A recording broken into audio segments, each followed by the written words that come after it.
Hello friends, welcome, and thank you for that brief introduction, Suryani. I'd like to begin our evening together by inviting everyone to get centered and to go inside. And I'll actually lead us all in a brief and simple prayer.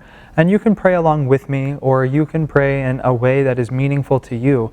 And the reason I'm inviting us to do this is more for my sake than for yours, perhaps, though it's a combined effort. And the reason is, in India, there's some people who say that being an astrologer is to be cursed, because there can become a tendency to start thinking that you're like Mr. Wise Guy, and you've got like all the answers because you can like see the planets and you know the rules, and so we can predict the future of men's lives. And that can obviously lead to hubris and downfall. And so to help nip that in the bud, I always try to begin all of my work as an astrologer by invoking the true light, the true inspiration behind all of my thoughts, behind all of our feelings, which is, of course, the divine, the infinite, God. So let's remember that throughout this time together, throughout this program, anything that I say that is of inspiration is from the Guru, meaning from that ray of consciousness that is trying to lead you back to the infinite, lead you back to your home in complete contentment, in perfect peace. And anything that I say that doesn't make sense or doesn't resonate with your heart is because I got in the way. And so the more we can all tune in to that one ray, that one uniting ray of God's infinite light, the better this whole program is going to go for everybody. So let's just begin together by closing our eyes, by sitting up straight, and let's focus our energy first in the heart, opening our heart center, the great center of receptivity and love, where we receive and perceive intuition. And let's feel that like a lotus flower opening its petals, that we're offering our heart and devotional aspiration to the pursuit of truth. And let's feel that we're opening that heart up to the light at the spiritual eye. The seat of the sun in the human body. And if you feel to, you can pray along with me an invocation to the divine, to the planets, to the cosmic forces that help guide us back home to our home in infinity. Heavenly Father, Source of all light, Divine Mother, Beloved Comforter, our friend, Source of all courage, Source of all love, O infinite source of all wisdom and joy, O guide to Dharma and right action and understanding, we bow before you. Inspire our consciousness, uplift our hearts and our minds. Help us to perceive the roadmap home. Om, peace. Amen.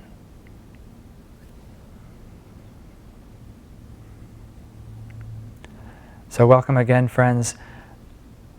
Tonight's topic is on, as perhaps you already knew, astrology as a spiritual guide. And like anything, I think it's always useful to begin at the very beginning, because it's important that we all stand on the same ground of understanding for what we're going to be talking about. So then we can build the building of our understanding and inspiration together. So the first thing I'd like to address is just simply, what is astrology? And how does it work? Why does it work? And simply put, astrology is the science of human karma, of the soul's evolution back home to God, as reflected in the planets and stars. And the reason this works can be summarized succinctly by the passage in the Bible, so above, or as above, so below. That the divine always mirrors truth, no matter on how grand a scale or on how small a scale. That, for example, even Newton's law of for every action there is an equal and opposing reaction has its higher grounding in the law of karma, that whatever energy we put out, will come back to us. It's the same law, just expressed as a spiritual law or as a physical law. And so the universe itself was created in the same way that we are created. That there is an initial spark of energy from the divine that then takes form and expands and is nurtured into a complete development of the soul, or jiva. And so our solar system itself is actually a reflection of our inner chakras, of our inner selves. And so it's not that astrology is imposing some foreign will upon us, but rather astrology is just a reflection of your inner nature. In the spiritual classic Autobiography of a Yogi, written by Paramahansa Yogananda, who is my guru, Yogananda has an incredible conversation with his guru, Swami Sri Yukteswar, about astrology and trying to understand what it is, how it works, and how we ought to relate to it. And if you're interested, you can read that chapter. It's very appropriately called Outwitting the Stars. But in that chapter, Swami Sri Yukteswar, who was himself a profound astrologer as well as a self-realized being, he said that the soul takes incarnation into a human body at that precise moment when his individual karma is in mathematical harmony with the universe. And this makes sense, because God is harmony, God is balance. And besides, it just wouldn't make any sense for us to incarnate at a moment in time that was incongruous with our needs as a soul, because then we wouldn't receive the lessons we need at the time we needed them to grow and to expand our awareness and our understanding. And so it is that we take birth at the moment that the stars reflect the destiny of our lives. And so it's not that the stars are imposing their will upon us, but rather our souls on a deeper level choose the appropriate moment to help bring to yourself the right experiences, the right lessons, the right inspirations, the right life circumstances to shape the life into the incarnation that you need. So then, why is it that if each person is an individual, how is it that astrology can be accurate? Because at any one given moment, thousands of people are being born. But what's incredible is the rotation of the planets is incredibly unpredictable and unique. And just as an example of that, just for fun, I looked at my own horoscope and I told my computer program, which is very robust and powerful and has the capability to search backwards in time for any configuration of the stars and also forwards in time, and I told my computer program to search for a duplicate of my birth chart. Now, in astrology, the difference of a few minutes can be the difference of a life. It can be the difference of a lifetime. It can totally change the interpretation of a chart, the vibration of a chart in very powerful ways. I myself, if I were born about 6 minutes earlier, my mentor, who's a great astrologer, predicted that my life would have been significantly different. But so the exact accuracy of your birth chart is very important, but I searched for my own horoscope backwards in time, and I told my computer program to search for fairly broad windows of opportunity. So I didn't ask it to find the exact degree of every planetary placement, but I just told it within about a 30-degree window, which is a 1/12 of the sky. So that's pretty broad. And I told it to search backwards in time, and it searched, and it searched, and it searched. And mind you, it's searching every single day as it's just winding back the solar clock of universal progression. And I finally got bored after 40,000 years, and I had yet to find a duplicate birth chart of my own incarnation. And so we truly are a unique expression of the divine, a unique expression of our own soul's journey back to our home in God in this incarnation.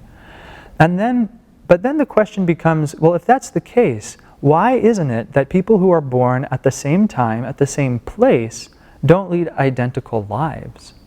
And this is where our conversation today will largely rest, because the planets are not fixed entities. They rather offer a gradation of consciousness, of potential. And our level of energy, our level of self-awareness, of self-realization, of awareness of higher principles, and ability to manifest our energy in a practical and dynamic way determines what end of the spectrum of those planets we manifest. And so the example I like to give is when Napoleon Bonaparte was born, obviously there were other children that were born at that same time. It would just make sense from a mathematical point of view. Statistically, there had to be other children born then. So why is it that only out of all of those children that were born at that time, in that place, with the same, perhaps almost the exact same birth chart, how is it that only one of them became Napoleon Bonaparte, a great emperor, the hero of his country, and then unfortunately a great tyrant of Europe? How did that happen? Well, and it's interesting, his chart is actually used frequently as an example to learning astrologers because his horoscope just screams kingmaker.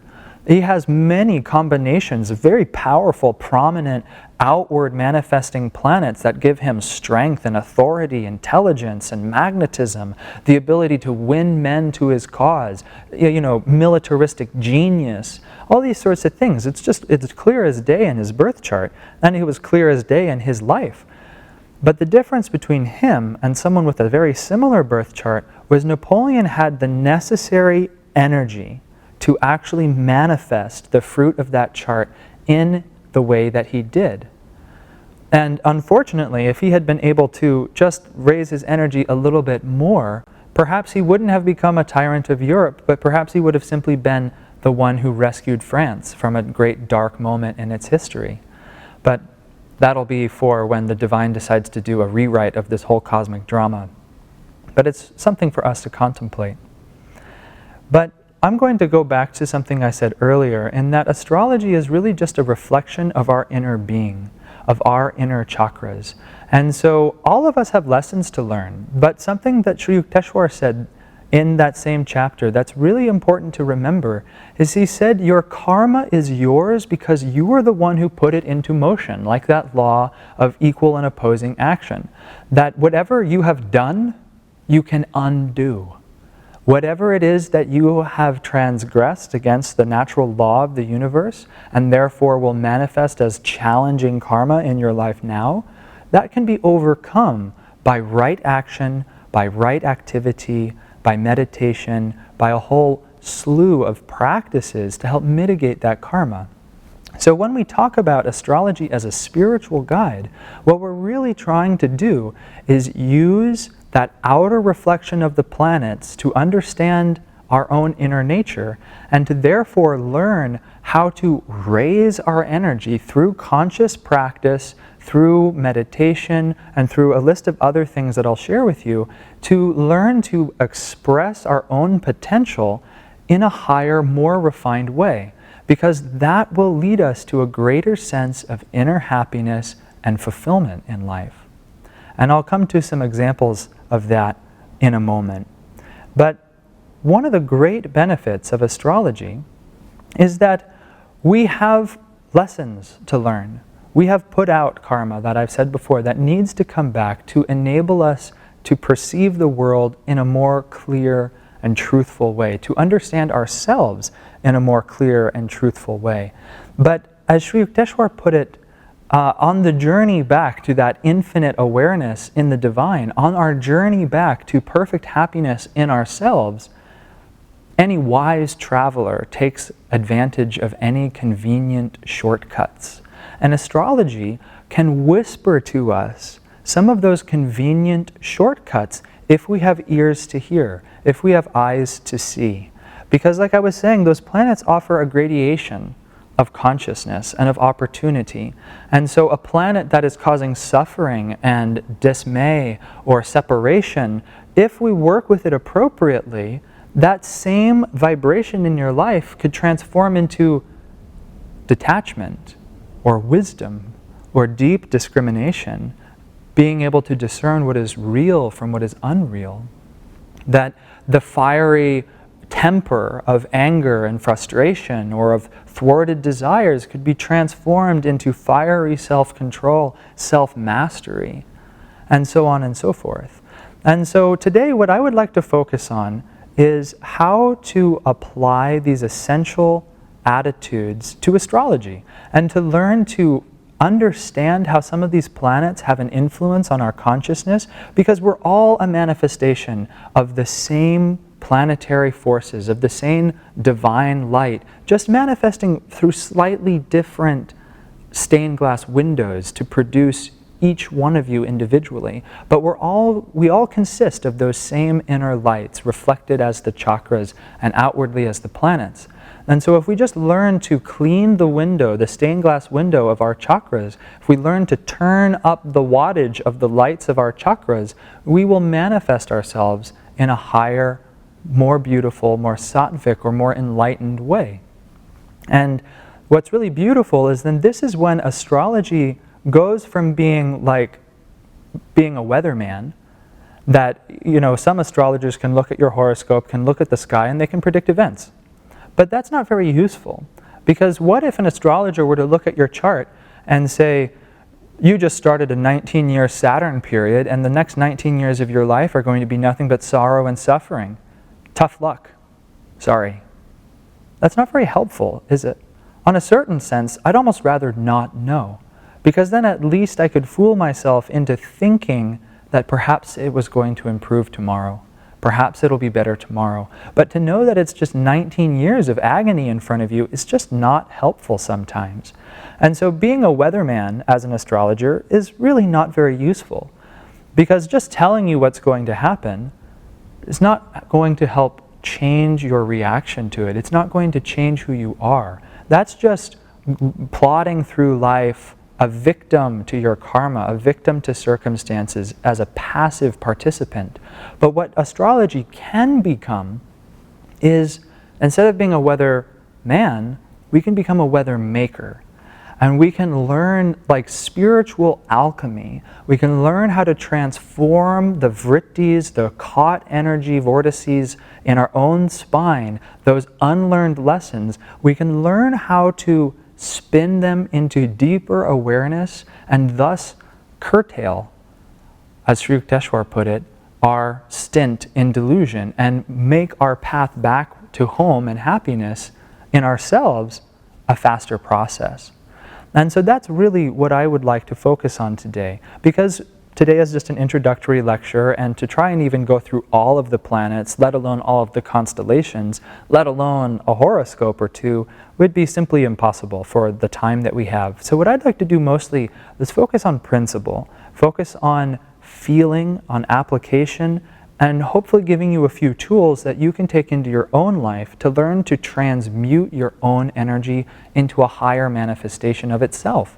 And that's when astrology becomes like spiritual alchemy, that we turn the lead of our base materialism, of our ignorance, into the gold of spiritual understanding, into the gold of inner happiness, into the gold of wisdom.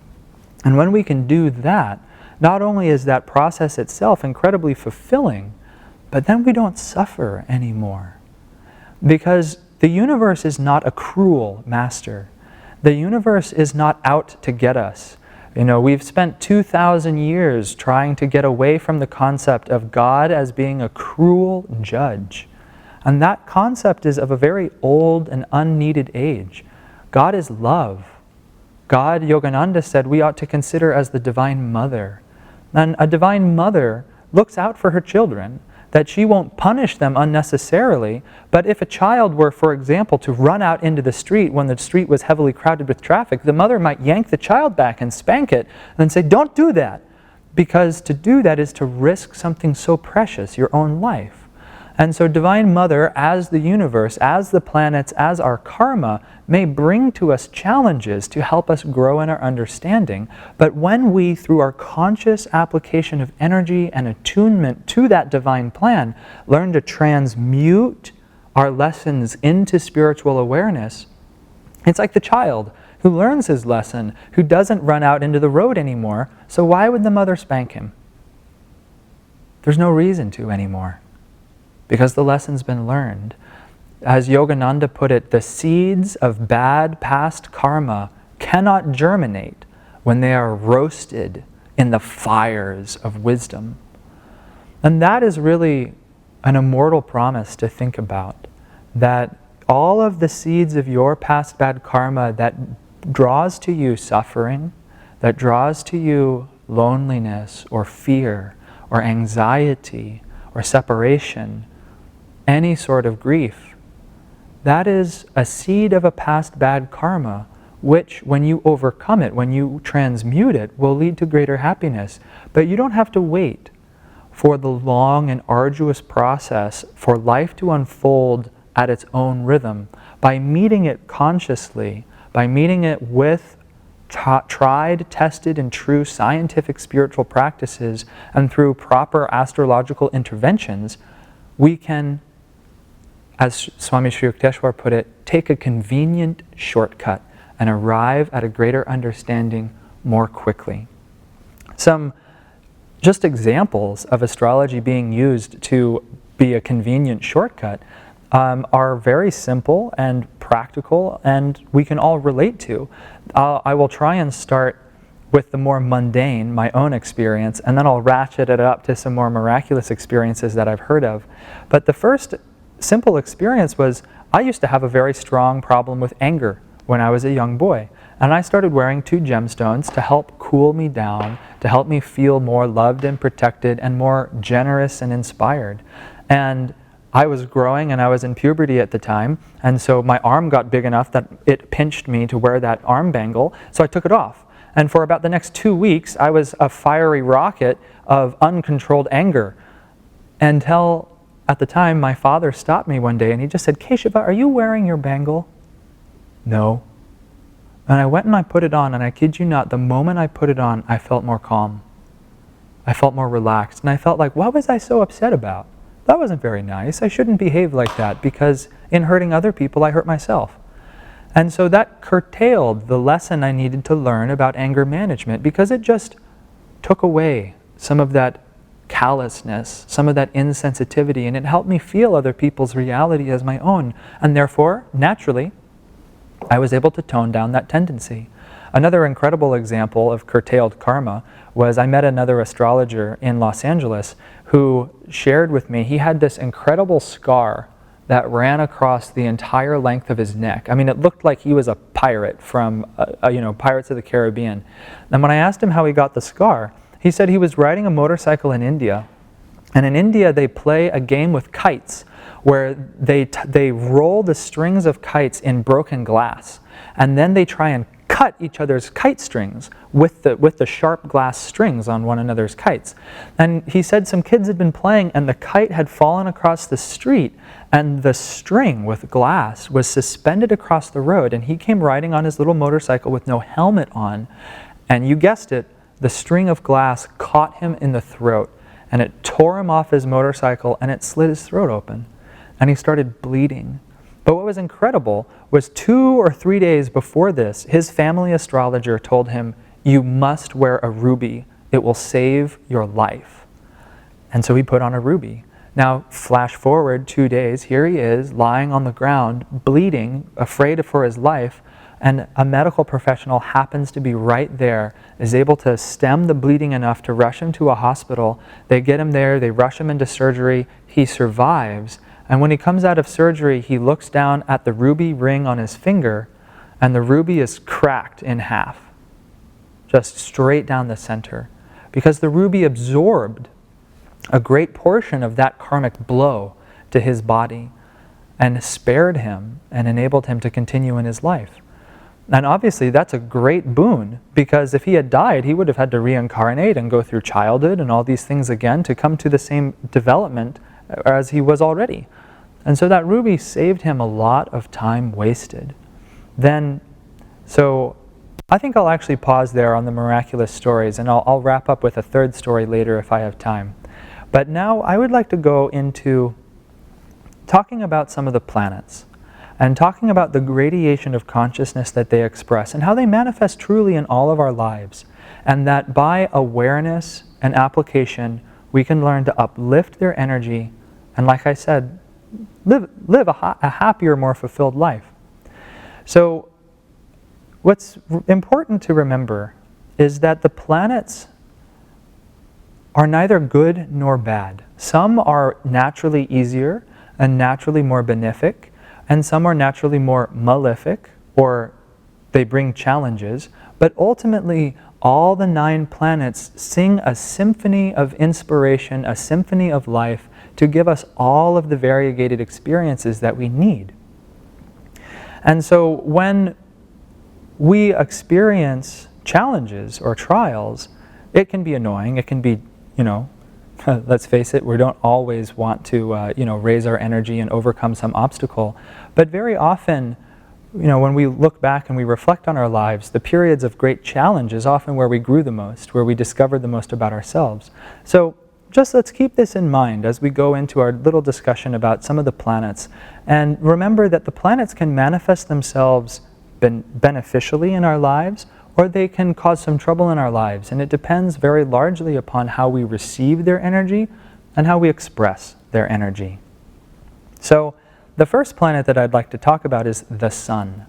Because the sun is the source of all light, the source of all life, both in our solar system and also in astrology, in the symbolism of the sun.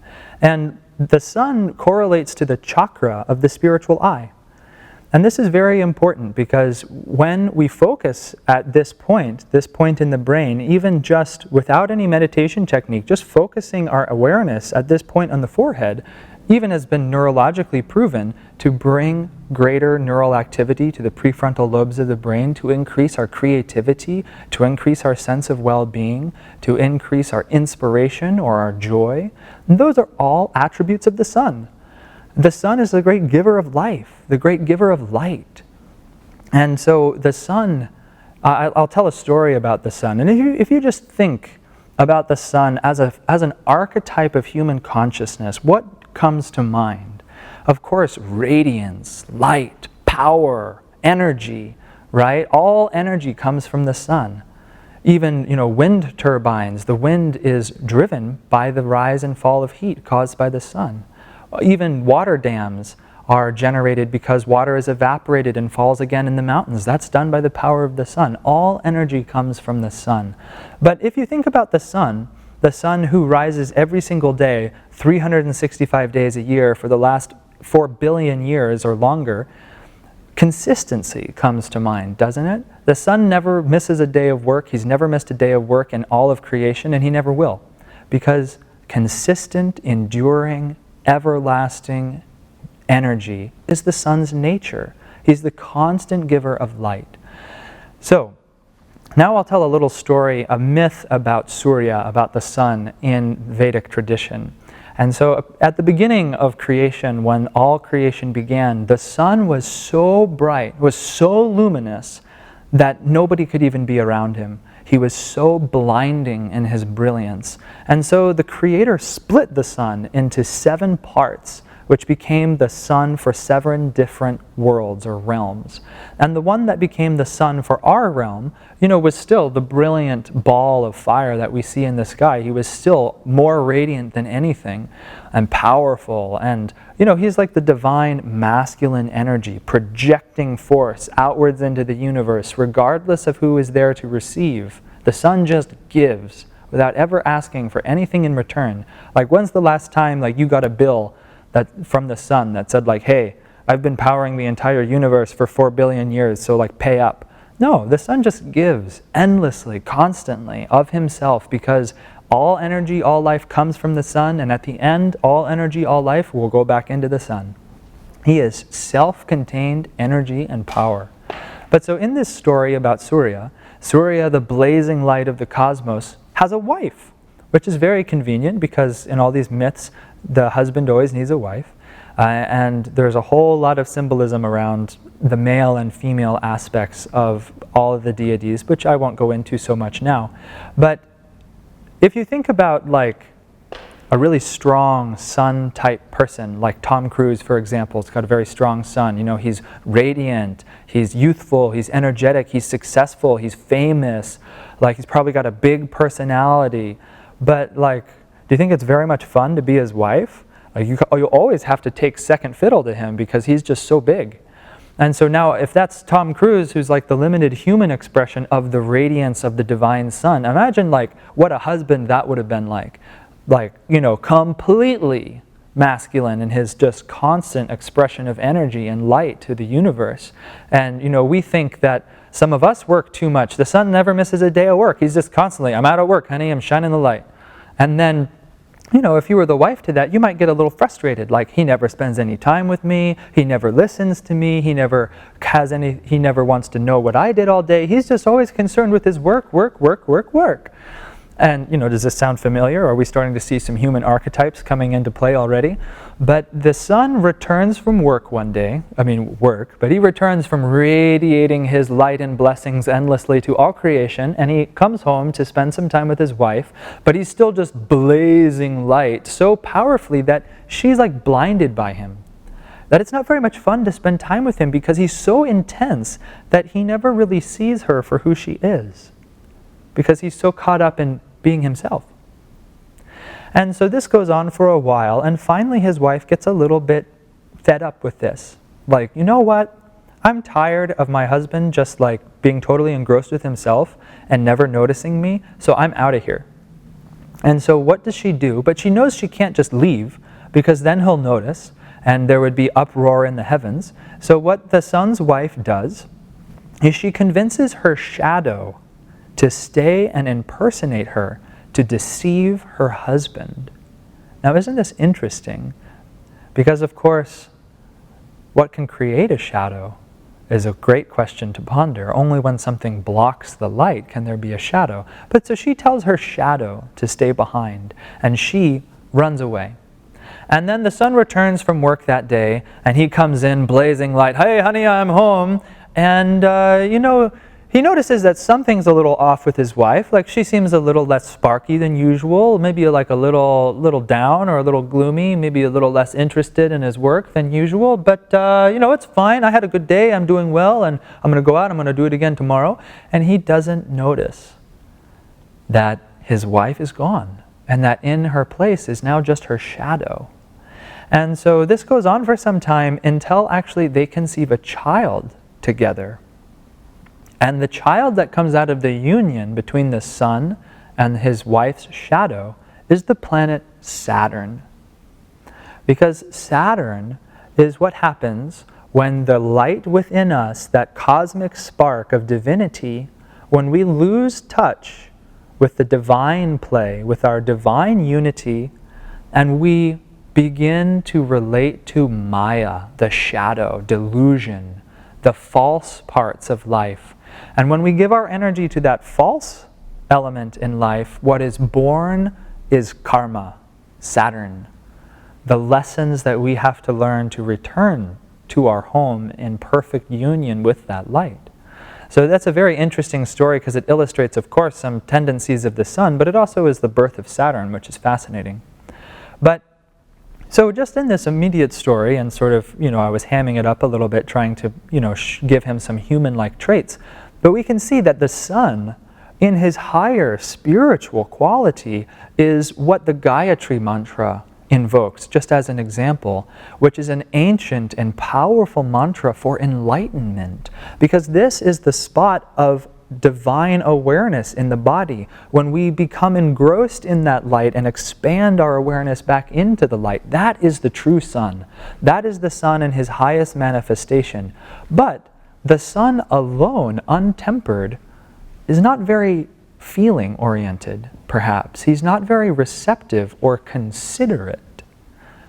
And so when the sun's vibration loses its consideration for others, loses its awareness of its unity with all life, and becomes a little too enamored with itself being the source of radiance, then it falls. And it begins to play with delusion, and it sets into motion karmic retribution that will have to teach it its lesson. So you can think about this in your own life, because each of us have within us that spark of the sun. We all have a creative potential, the ability to receive soul inspiration.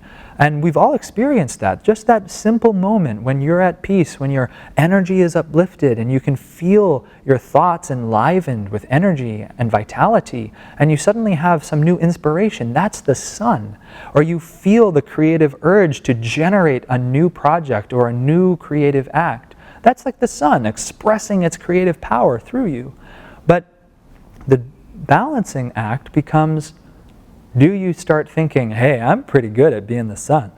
Like, I'm pretty good at being creative. Then, as soon as we start thinking that, then we're slipping on the banana peel, and the sun becomes engrossed with his own process, his own act of creativity, his own act of sharing the light, his part in that, and then that's ego contraction. And suddenly now he's not engrossed in the flow of energy of divine blessings into the world, of creativity, but he's engrossed with himself. And that's, pride goeth before a fall. It's almost mathematical in its consistency. And a good example of that is, of course, Napoleon. Napoleon Bonaparte had a very strong placed sun in its own constellation, Leo the lion, and he was like a king, of course. He was a natural-born leader, and he had that energy, he had creativity, he had leadership potential, he had the courage to do what he needed to do, what he knew was right, regardless of other people's support, regardless of the obstacles in front of him. These are all very solar-like qualities, and he was able to achieve victory. Again, victory of the light. That is the sun's quality. But Napoleon became drunk on his own self-image, and he declared himself emperor of the whole world. Doesn't that sound like a fallen sun? All of a sudden he has forgotten that his true purpose for the use of all of his energy and creativity, he forgot that his role was to be a servant, and he thought that his role was to be important. So this is one of the important lessons of the sun, is the role of the sun is actually a divine king. And the true role of a divine king is to be the servant of his people, to receive inspiration, to generate inspiration, and to manifest inspiration, light, and creativity for the benefit of all life, without ever asking for anything in return. Because that's just the nature of light. That's the nature of joy, is to share itself with others freely. So, when in your own life you find yourself acting creatively, you find yourself expressing yourself in any venture, be it at your career, be it in your family, or be it with your partner, anytime that you are expressing the divine potential in you, that's like the sun expressing itself through the lens called Jennifer, or whatever your name may be. And so the trick for spiritualizing and experiencing the higher octave of the sun in you is to remember that you are not the source of this creativity, that you are not the source of this inspiration, of this light, of this life, of this vitality, but rather you are just the conduit for that inspiration. And then when you can feel that it is the divine inspiring others through you, then you can offer yourself into that flow as a servant of all. And when you can do that, that is the sun being a magnanimous king. And you will find yourself deeply fulfilled. And you will also furthermore find that by giving of yourself, you do not become less, but rather you discover that you are more. You discover within yourself an infinite potential for creativity, for vitality, for new and original thoughts, for fearless thinking, to try again, because surely someday we will succeed. But as soon as you begin to think, well, look how much I've done. Don't you think others ought to pay attention to me? Don't you think they ought to applaud me for my successes, to hail my name for my victories?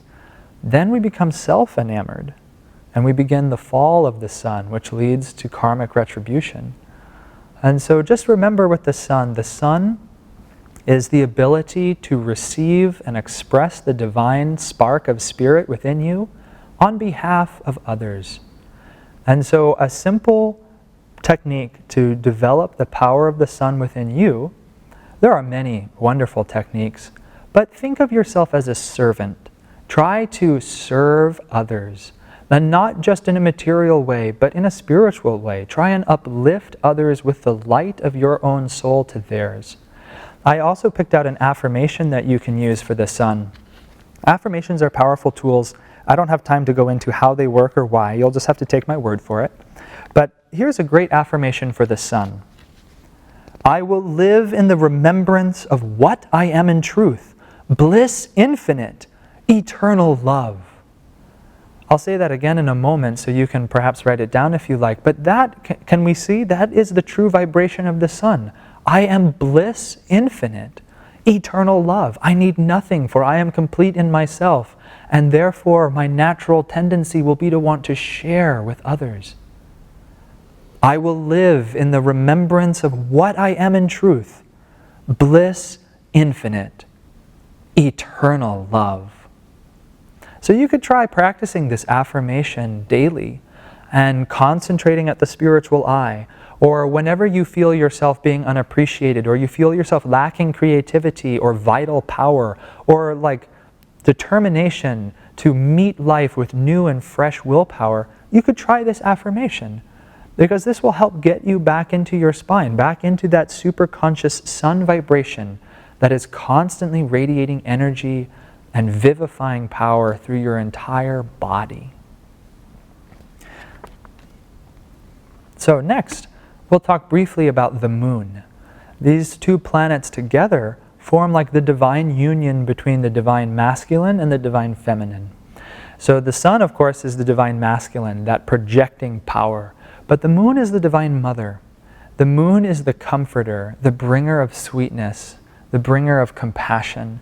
And so the sun may give radiance and power and the ability to project our energy into the world, but the moon is what gives us enjoyment. The moon, one of the moon's names, Soma, means like the nectar of bliss. And so we have to cultivate the moon's predominant quality to learn to receive bliss. And the moon's predominant quality is receptivity. Because if you think about the sun is complete in itself. The sun is constant, never-ending seemingly, and requires nothing other than its own existence to generate light and energy. But the moon, by contrast, has no light on her own.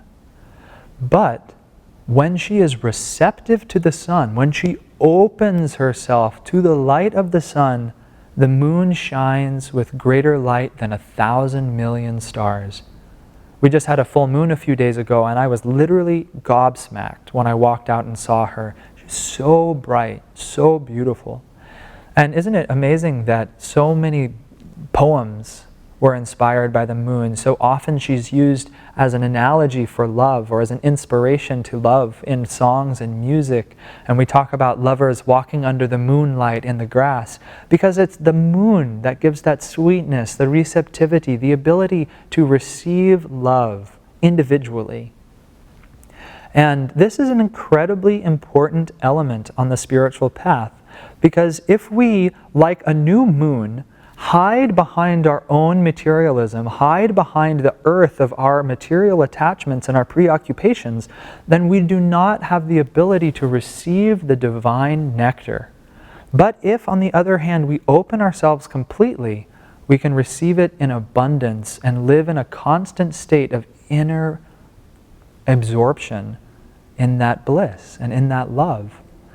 So the moon is really the source of like enjoyment in all life. It's the source of rhythm, the source of new experiences. The sun, by contrast, is constant. It's plodding. He never misses a day of work. If you watch him, he rises in the same place every day, and he shifts very gradually, but it's very predictable. The moon, by contrast, changes shape every single night. And she's only full once every month. And so the moon is constantly changing, is constantly giving the variety of life. And we need that, otherwise the anguishing monotony, as Yogananda called it, would truly be unbearable. But the essence of the moon, because the moon also relates to our ego, the little individual self, And so when the moon of our individuality is too concentrated on itself and too concentrated on materialism, we can't receive the bliss of the infinite. However, when the moon of our inner awareness is held open in receptivity, no matter what we do outwardly, we can be experiencing the nurturing love of Divine Mother. And there's a great example of this, actually, from the Bible. And I'd just like to read this story. This is a famous story about Martha and Mary from the Bible, and it shows the two directions that we can place our moon, either in receptivity and contemplation of the divine, or in absorption and involvement with the material world. So here's the introduction. One of the most famous stories in the Gospels is that of Martha and Mary. Jesus, visiting the home of Martha, was teaching while her sister Mary sat at his feet, absorbing his divine love and wisdom. Absorbing his divine love and wisdom. Martha, meanwhile, busied herself with serving her guests and was upset with Mary for not helping her. "Lord," she cried, "doesn't it matter to you that my sister has left me to do all this serving alone? Please, ask her to help me." "Martha, Martha," Jesus answered, "thou art careful and troubled about many things. But one thing is needful, and Mary has chosen that good part which shall not be taken away from her." What Christ is referring to is that only one thing is needed, is to hold our hearts, our minds, our awareness open to the divine presence. That's the moon. That's the lesson of the moon. That's the lesson of our ego. We think our ego will find fulfillment by becoming more and more involved in the world, by trying to stake our claim on a greater and greater turf of land. But the more we do that, the more we constrict ourselves to a more definite definition of our own reality. The more we surrender inwardly and receive the flow of divine grace in ourselves, in contemplation of the divine, and consciously absorbing love and wisdom. Because in this analogy, Christ represents the sun. I mean, he is literally the Son of God, but he's that source of light. And Mary, the moon receptive, spends all of her time at his feet, consciously receiving his blessings. But Martha, the opposite version, the opposite way our mind's tendency can often go, is absorbed in her daily needs. And now, in this commentary, Swami Kriyananda goes on to explain that we don't know that Christ didn't actually ask Mary to go help in a moment. But what's important is the attitude of inner receptivity to the divine light, to divine inspiration, to the nurturing power of Divine Mother. That's what the moon is all about. And so when you learn how to hold in your heart and mind the stance of receptivity, what you're learning to do is purify your ego. You're learning to purify your moon until you receive the inspiration, the enjoyment, the bliss of Divine Mother constantly, no matter what it is that you're doing. I once was helping in a garden, and my job was very simple. We were planting all of these new little seedlings, little baby plants in their little rows that they were going to grow into be big, strong plants and produce lots of veggies. And my job was very simple because I'm not very talented as a gardener, but my job was to water all the little plants. And as I was watering the little plants, I realized that it was such a beautiful example of receptivity to grace. Because the moon is a symbol of water, just as the sun is the universal symbol of fire, of will, of self, of that soul quality that is fire. The moon is the symbol of water, which is the giver of all nourishment. It's the foundation of all life itself.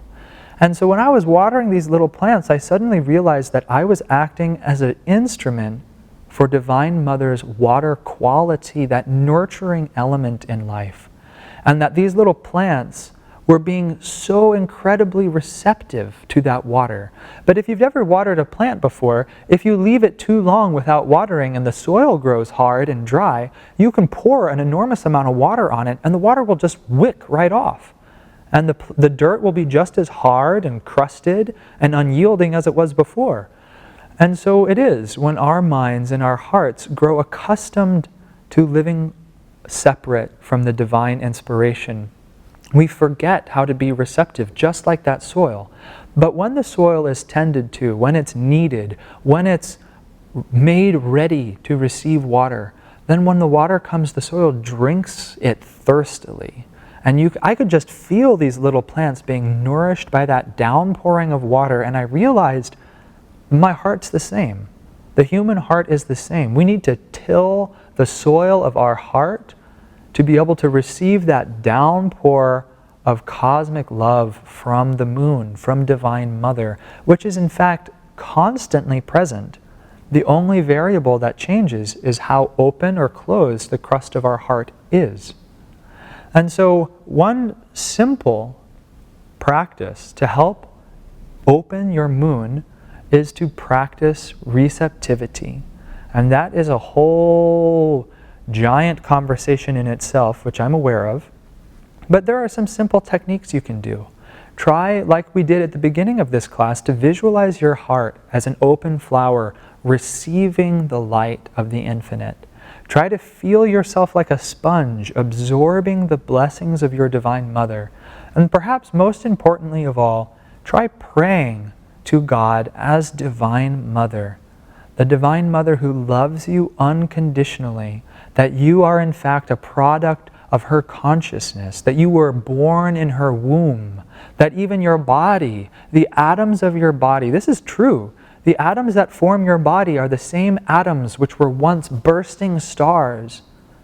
Your body is the foundation of all space. Divine Mother is all space in you. And so if you open yourself in your heart, in your body, in your mind, every atom of your body, every part of your heart can open to receive that vivifying love of Divine Mother's presence.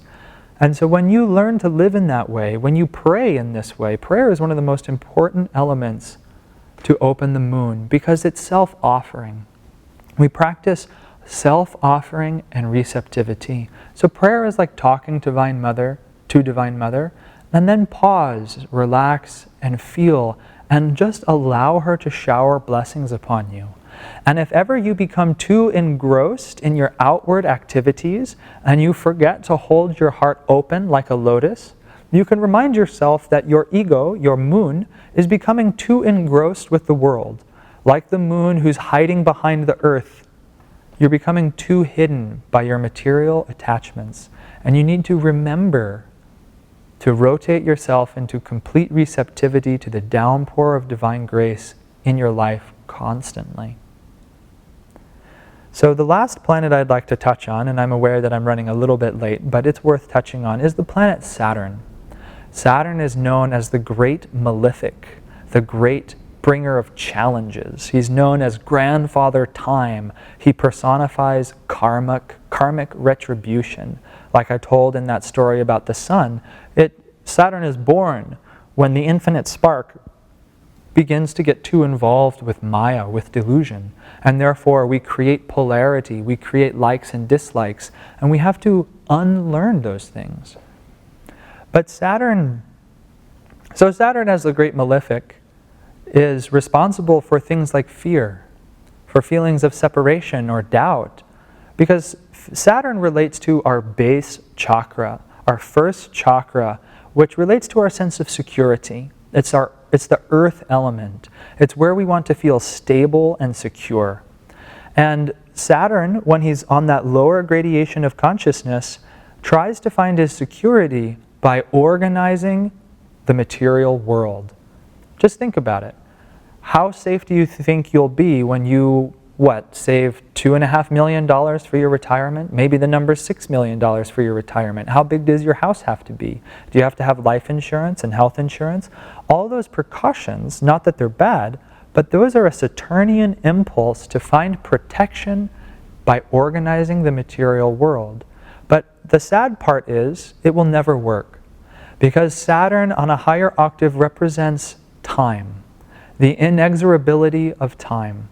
That no matter how many billions of dollars you amass, no matter how big your company becomes, no matter if you're the president of the most powerful country in the world, all men die. That is the promise of Saturn. All things will end.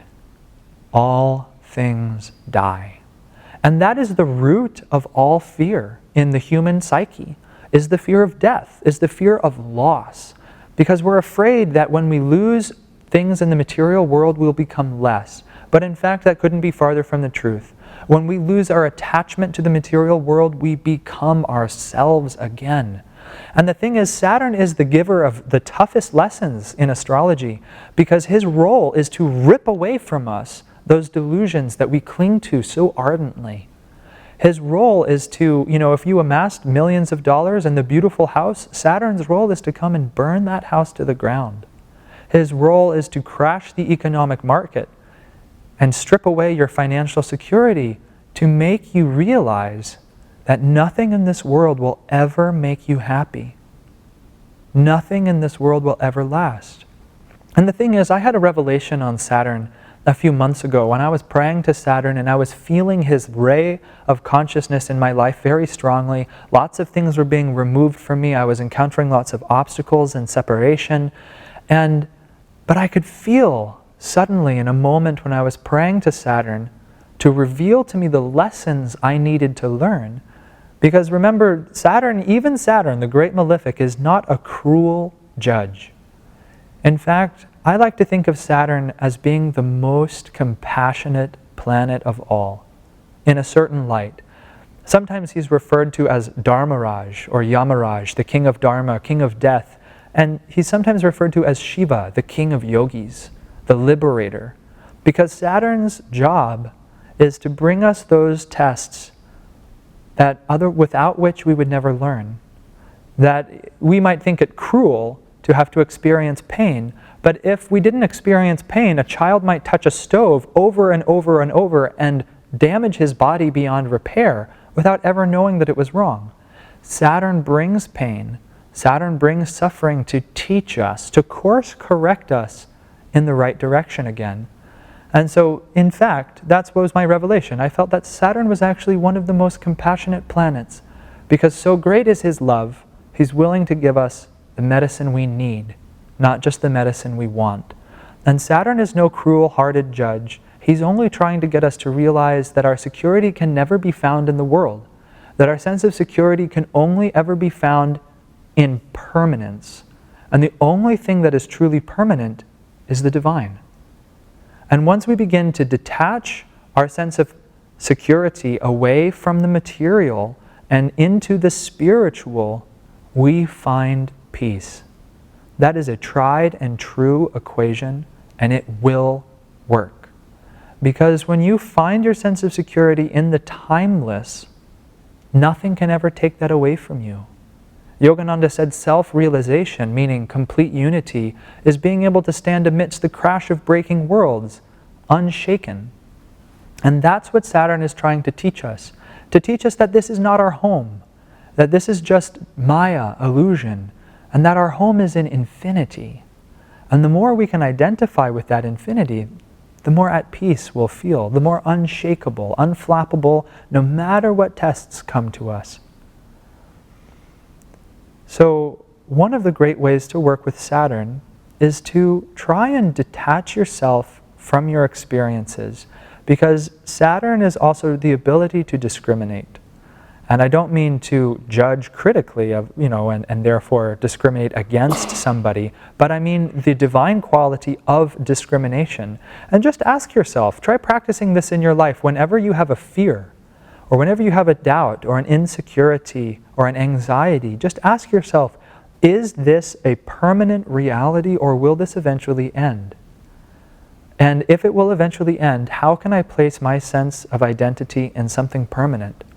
The only thing permanent that I have any awareness of is God, is the divine. And that's what Saturn is trying to move us into. There are many ways to work with purifying Saturn. But one of the simple ways is, like I said, to try and detach yourself from your circumstances. Try to see them in relationship to time as they truly are. That you may be having a terrible moment, but that terrible moment won't last forever. Eventually it will end. You may have a terrible lifetime, but eventually that will end. and you'll find yourself once again cradled in the arms of Divine Mother. I had appendicitis about a year ago, and it was excruciatingly painful. It was literally debilitating in its pain, in that I couldn't walk. I thought I was dying, and perhaps I was without the intervention of Western medicine. But in the midst of that pain, I realized that that pain was impermanent, that it would eventually end, that it would either end in my death or it would end in a lighter way. But as soon as I accepted that, the pain no longer was an enemy, but it was just part of life's experience. And actually, what happened was incredible. I stopped resisting life, I accepted what was, and suddenly I was able to feel at peace. I was able to feel the presence of the divine with me, even in the midst of suffering. And that's the promise of Saturn. And that's the process of Saturn. We need to detach ourselves from over-identification with this limited material reality. We need to place our confidence and our faith in the permanence of divine law. And then we need to become absorbed in that inner sense of peace and equanimity. That's the way of Saturn. A really simple technique you can employ to help polish your Saturn is the yamas, as described by Patanjali, which I won't go into in length, but I'll give perhaps one of my favorites: non-violence. Practice non-violence or compassion, kindness in all things that you do. And practice being non-critical. Because criticism is ultimately a violent act. And whenever we're critical of somebody, we're critical of a transient element of their personality or of their actions or of our circumstances. And so again, that's Saturn, that's the vibration of Saturn on this gradation of consciousness, fixing itself on something in the material world, which therefore creates suffering in us. And so let's try and use our Saturn instead to practice acceptance, to practice kindness, to practice calm faith. And so non-violence, non-criticism is a wonderful practice to learn how to spiritualize your Saturn. And I mean this also in non-criticism of your own self. Notice how many times you criticize yourself or beat yourself up for failing. That's Saturn. That's that's your consciousness identifying itself with a moment of failure. You're not a moment of failure. You are infinite. You're just finding your way back to that infinity. There's an affirmation I'll share for Saturn, which is fittingly on patience. Let's see, I wrote down the page number 45. So the affirmation I'd like to share for Saturn goes like this. I am neither the ripples at the surface of the sea, nor yet the crashing waves. I am the vast ocean deeps, unaffected by mighty surface storms, untouched by any superficial change. I am neither the ripples at the surface of the sea, nor yet the crashing waves. I am the vast ocean deeps, unaffected by mighty surface storms, untouched by any superficial change. Can you see how this affirmation helps steer your consciousness away from involvement with transitory reality and back to your home in infinity? That's truly the role of Saturn, is to help detach our awareness away from Maya, away from illusion. And when we begin to do that, when we begin to practice the yamas, when we begin to practice true nonviolence, when we practice true patience, then Saturn can become one of our best friends, one of our greatest teachers. He's been waiting for millions of incarnations for that moment when he can say, I've been waiting for so long to help you see reality. And the only way I've been able to help you is with hard knocks, tests, denials, and destruction. But now at last you're seeking wisdom. And so wisdom I can give you.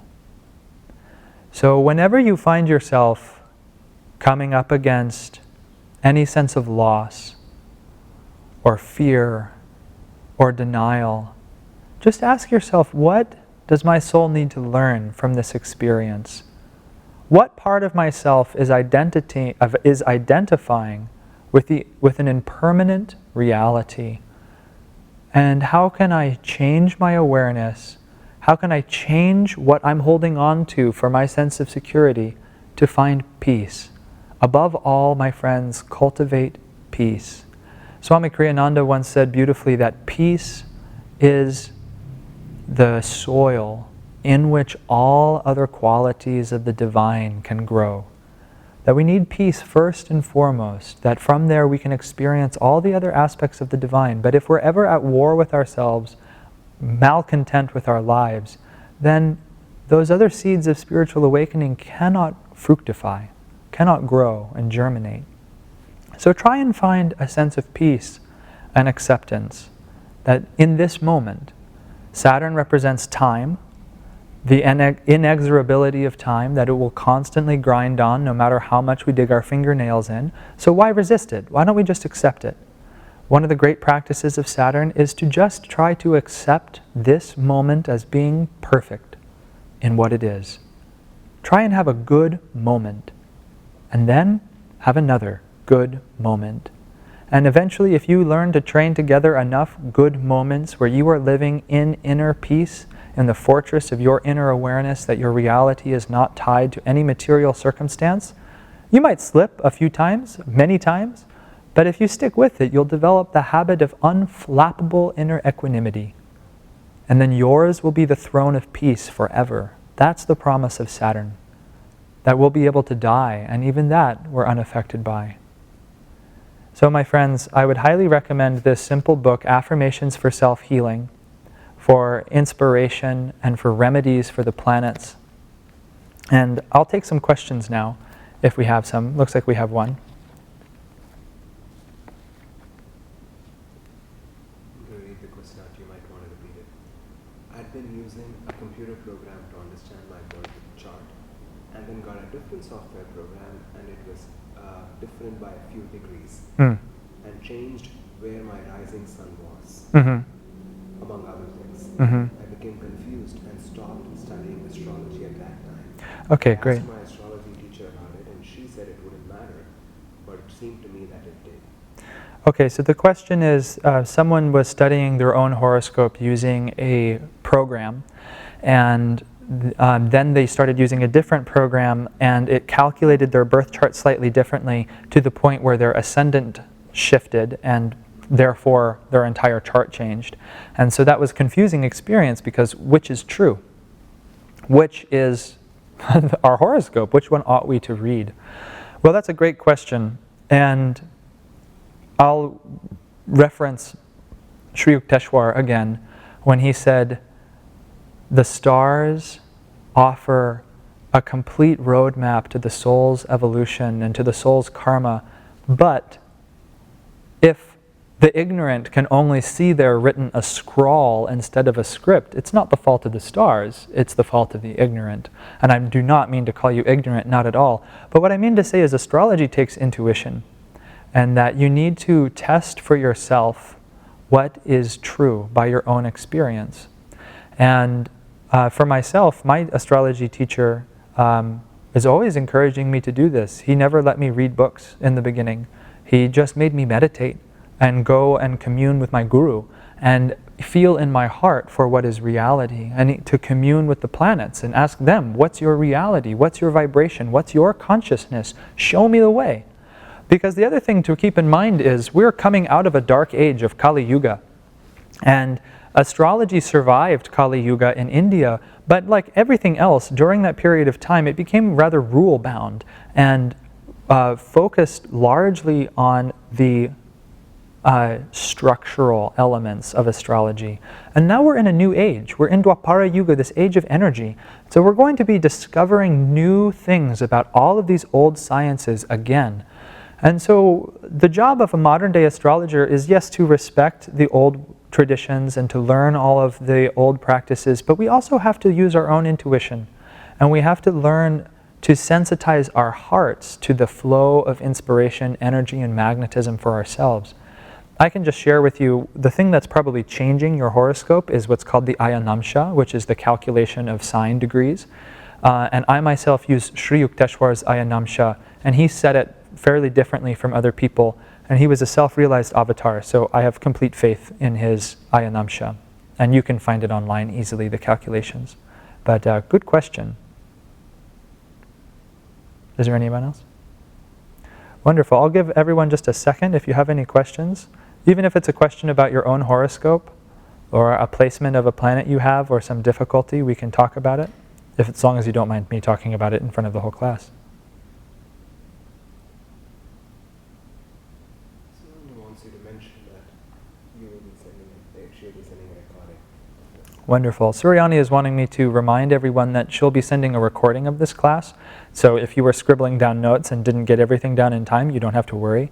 Fear not. So that's always good. Okay. Well, I can generate some more interesting things to say in a moment, but I'll just give everyone a second to consider if they have any questions. Hi, Keshava. I have a question. Yes. It's soon in here. I'm on my iPad, so it takes too much time for me to type it out. Oh, sure. Yeah. My question for you is that I was born in India, Mm-hmm. and I don't have an official birth certificate Sure. in terms of time. So I know where I was born, I know the approximate time from my parents' recollection. Great. But I don't have that exact time, just like you had said. You had been born, six minutes later or 6 minutes before, how different your chart would be. So every time I've gotten a reading, that is always in my mind. Ah. That I don't know my exact birth time. So is this my chart? Is this my reading? So what are your thoughts or suggestions on that?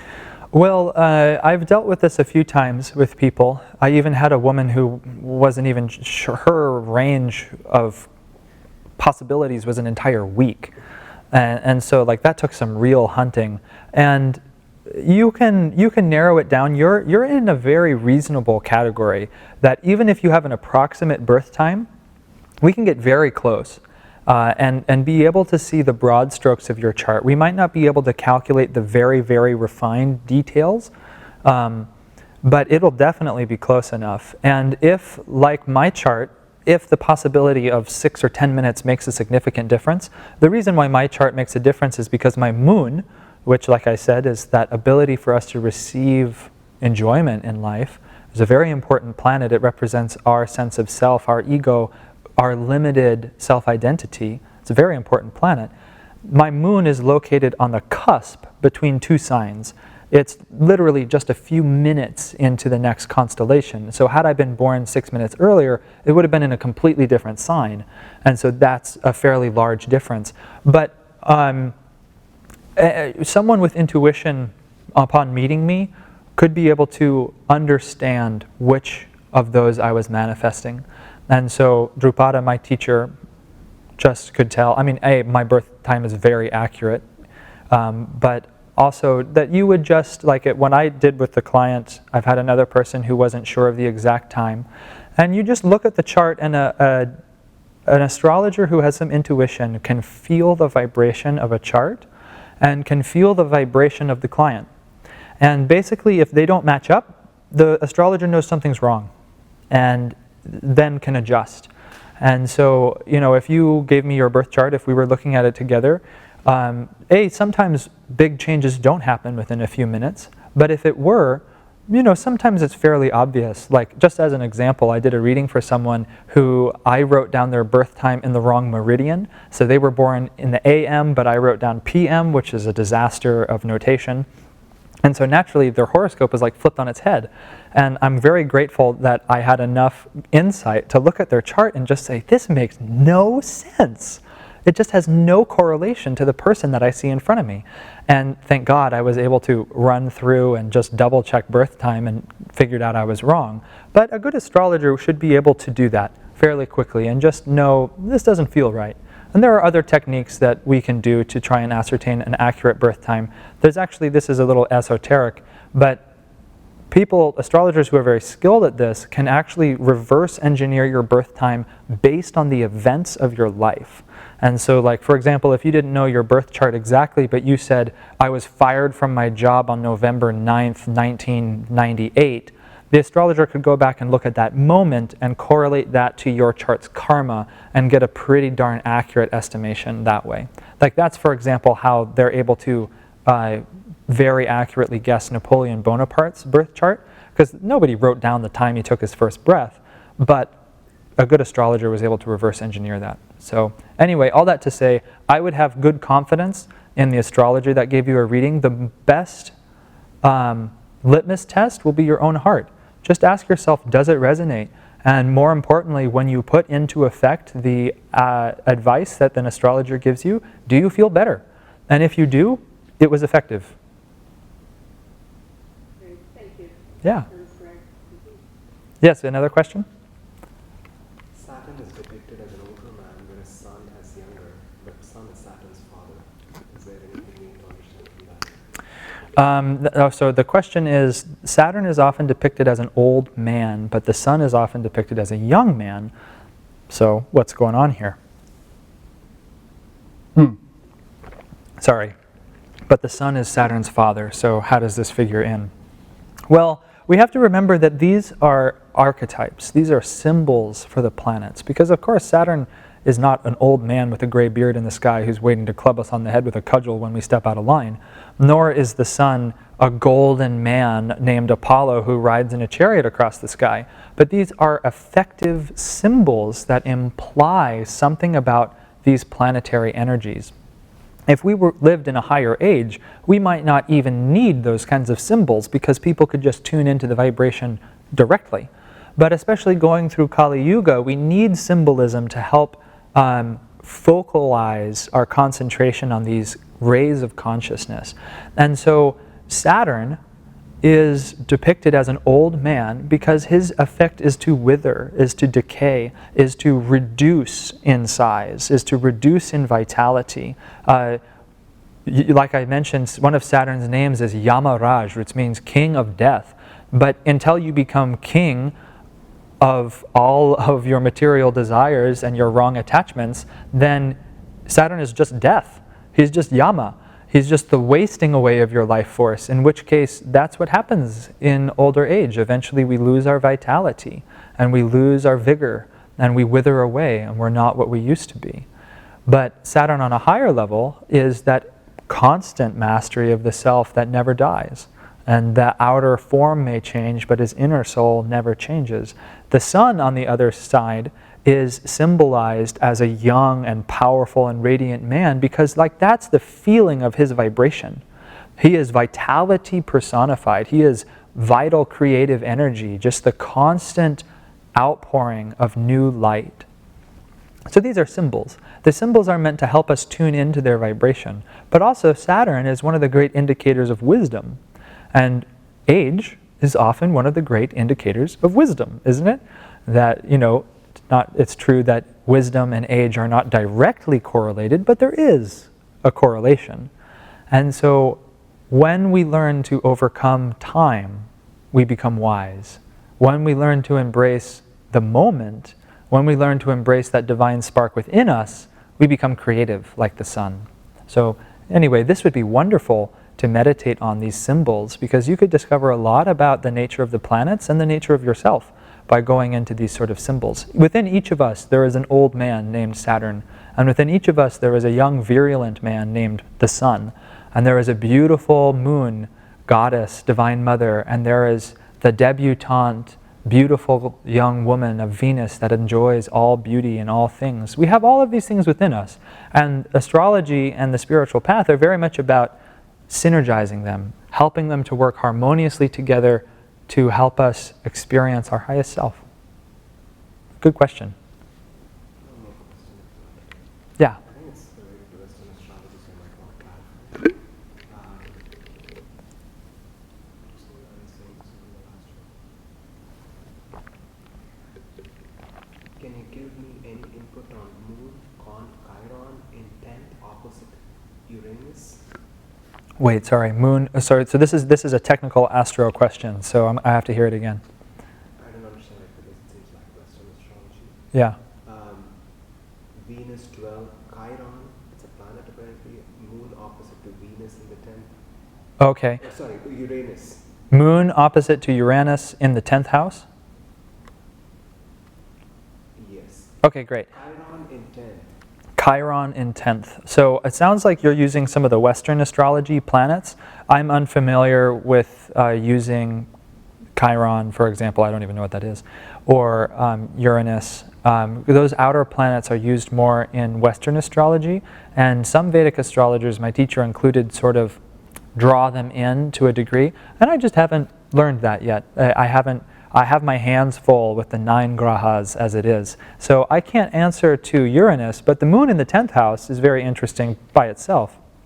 The moon relates to our sense of self, to our identity, to our ego, to what we find fulfilling, and to what we identify as being ourselves. And the 10th house is the house of the career, the house where we want to manifest our energy in a practical application to change the world in some way. And that's usually where we develop notoriety or we become noticed by others. So the 10th house also relates to fame or the desire for recognition, the desire to be able to affect a broader environment than just your own personal life. So having the moon in the 10th house, depending on other factors, might mean that you're very motivated in your work, or that work is very important to you, or being able to impact the world in some way. Which is beautiful because that means you could be very service-oriented, especially when you learn how to receive inspiration and joy, then, which is the moon, receptivity, then you could share that joy, that love, that beauty with the world in whatever it is that you do through your work. And so this can be a wonderful position. It can often give success. The 10th house is a house of success. It really helps to energize and bring a planet's qualities into manifestation. So you could manifest the qualities of the moon in your career life, which is a very positive thing. The thing I would counsel you to be aware of is sometimes moon in the 10th house can become a little too preoccupied with work, feeling that your sense of worth comes from your work, or that you have to achieve something to be loved, or you have to achieve something to be able to receive bliss, because the 10th house desires achievement and outward change that he affects. But the moon just wants to receive. And so just remember that you probably have some success in your career. You're probably very motivated and good at what you do.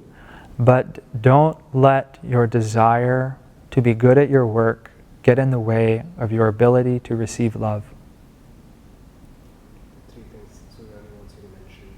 One is that you do give private readings and your email is on the chat. Okay. Second is that you'll be offering a series on astrology maybe with East West. Dates will be decided later. Okay. And the third is that people can donate to East West if they would like, and there's a link for that. Okay. Okay, friends. So I think this is all she wrote, and so we're wrapping up now. So there are what? They didn't take, you might want to repeat it. Yeah, no, I will. So there are just a few last announcements that I'd like to share. First of all, thank you for taking the time to come be with me, and I hope this was of inspiration and also useful application, because that's really the purpose of astrology, is to help ground lofty principles in applicable techniques today. The last few things that I can offer to you is Suryani, the event manager, posted my email address in the chat section. And if you like, you can take it down. It's very simple. It's my name, keshava.bets@gmail.com. And if you'd like to have a reading with me, or you'd like me to look at your chart, or if you have any questions that you'd like to email me privately for, please do. And I do readings, and I would be delighted to look at your chart together. And I will be giving a class series on this topic, but I'll be able to take my time a little bit more and go into greater depth and some more nuances with the planets and also the constellations and some more technical things. And I'll be offering that course here at the Ananda Sangha, but I'll also be offering it through East West. The dates have not yet been decided at East West, but I'll be teaching this here at Ananda Palo Alto in June.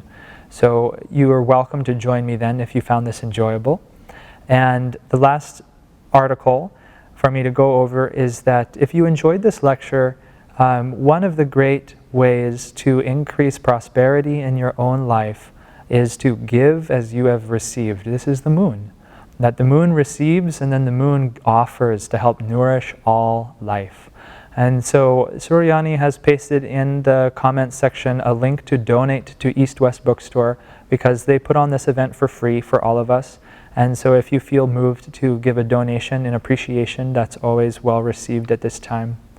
So I think at this point, my friends, let's all just take a moment together and close our eyes and go inside. And let's visualize at the forehead, at the spiritual eye, a blazing light, a golden orb radiating power, creativity, and inspiration through your entire body. A light that can never die.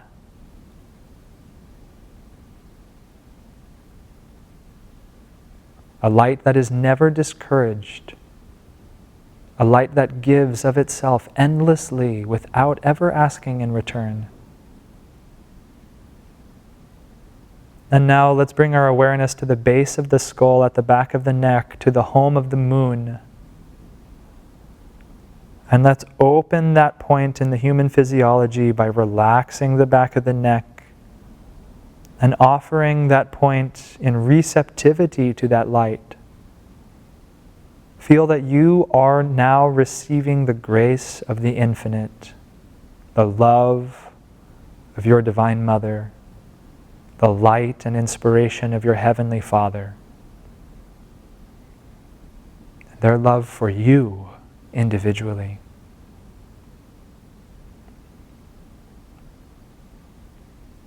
And feel that love and sweetness flowing through your entire body, uplifting your heart, vivifying your body cells, filling you with hope and courage. Then now let's bring our awareness to the very base of the spine, to the home of Saturn, the first chakra related to security, desire for material safety, but also our ability to be steadfast and grounded and loyal to higher principles, perhaps. And let's feel there a sense of detachment away from the world, that we need nothing, we are free. And feel instead that your first chakra is offering its grounded, stable, unerring loyalty to the sense of inner peace within you that can never be broken, that can never be taken away. That you are a Prince of Peace, reigning on the throne of your own inner awareness.